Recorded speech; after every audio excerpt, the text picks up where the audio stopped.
When I started here as principal 17 years ago, it was a very different school. Children sat down and were quiet in their classrooms. They didn't move around. The teacher stood in front, dressed conservatively. We had just gone through a whole change in society within our country. The children here were not only mainly white, but they were also homogeneous in culture and religion. We certainly had not ever had any children with physical disabilities here. The society needed to start changing from the inside of schools. And so it was a perfect opportunity for that.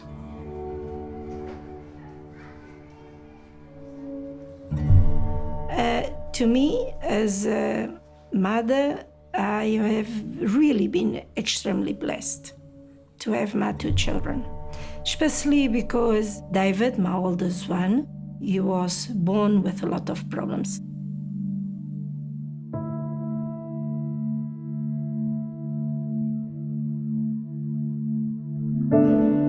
He couldn't pick up a pencil. They said to me, David won't be able to read, he won't be able to write, he won't be able to do anything. I had high expectations for David, even knowing his limitation. If you were unusual, you didn't come to the school right away. And if they found out that you were unusual after you had been entered at the school, then you were taken away from there. She'd been to, I can't even remember, 40-something schools. Sorry, we're full. Sorry, we can't accommodate. Sorry at all times. A lot of the staff, I think, were scared. They didn't really want to change. They couldn't see the empathy that our children would have to learn. They couldn't see that although this boy might not be able to remember things, he would teach us. I had to then make the decision as a leader to say, this is the way we're going to go. And even if I have nobody behind me initially, I have to just make that decision. I do remember seeing David walking around the school, and he was always surrounded by other children, at least 2 or 3 children, because they were helping him manage his day. And so they would remind him what books he needed to have out for the next day, made sure he had his homework with him. So we grew with the confidence. It wasn't really a panic attack anymore to go to school, but it was a joy. We realized that the children were leading all the time. They were showing us ways of doing things differently and changing society.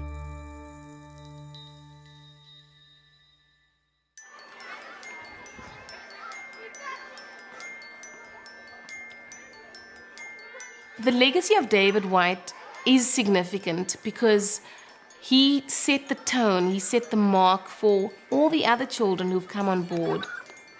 It's a school that is willing to not be conventional quite intentionally. We're trying to say we'll do something that's different, and we do that all the time.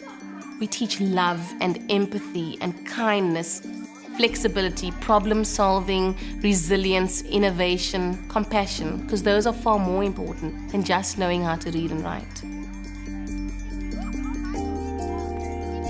We teach them how to manage real life situations so that they use their thinking to try and problem solve. In society, at work, those are the kinds of things that are going to happen all the time.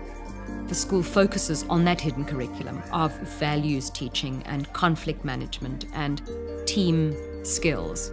Those will never go wrong. Generally, there's a sense of the children working across the grades to help each other. They help us with the recycling. They will help in the library. Children help with all the animals. They are part of what the school represents. They're not just a byproduct of what we do. I'm really proud of the society that we have created here, that we're still creating literally day by day, because it never stops. I think the way the staff and all the pupils interact is very different from other schools.